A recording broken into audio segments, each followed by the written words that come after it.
ಜೊಯ್ಡಾ ತಾಲೂಕಿನ ಚಾಪೋಲಿ ಹತ್ತಿರ ಸಾರಿಗೆ ಬಸ್ಸುಗಳೆರಡು ಮುಖಾಮುಖಿ ಡಿಕ್ಕಿ, ಹಲವರಿಗೆ ಗಾಯ. ಕಾರವಾರ ಜೊಯ್ಡಾ ರಸ್ತೆಯ ಚಾಪೋಲಿ ಹತ್ತಿರ ಸಾರಿಗೆ ಬಸ್ಸುಗಳೆರಡು ಮುಖಾಮುಖಿ ಡಿಕ್ಕಿಯಾಗಿ ಹಲವರಿಗೆ ಗಾಯವಾದ ಘಟನೆ ಇಂದು ಗುರುವಾರ ಬೆಳಿಗ್ಗೆ 9 ಗಂಟೆ ಸುಮಾರಿಗೆ ನಡೆದಿದೆ.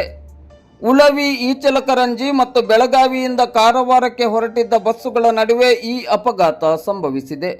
ಮಾಹಿತಿಯ ಪ್ರಕಾರ ಈ ಘಟನೆಯಲ್ಲಿ 10 ರಿಂದ 13 ಜನರಿಗೆ ಗಾಯವಾಗಿದೆ ಎಂದು ತಿಳಿದು ಬಂದಿದೆ. ಗಾಯಗೊಂಡವರನ್ನು ಜೊಯ್ಡಾ ತಾಲೂಕು ಆಸ್ಪತ್ರೆಗೆ ಚಿಕಿತ್ಸೆಗಾಗಿ ಕರೆದೊಯ್ಯಲಾಗಿದೆ.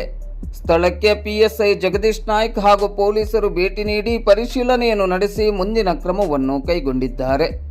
ಈ ಘಟನೆಯಿಂದ ಕೆಲ ಹೊತ್ತು ರಸ್ತೆ ಸಂಚಾರ ಅಸ್ತವ್ಯಸ್ತಗೊಂಡಿತು.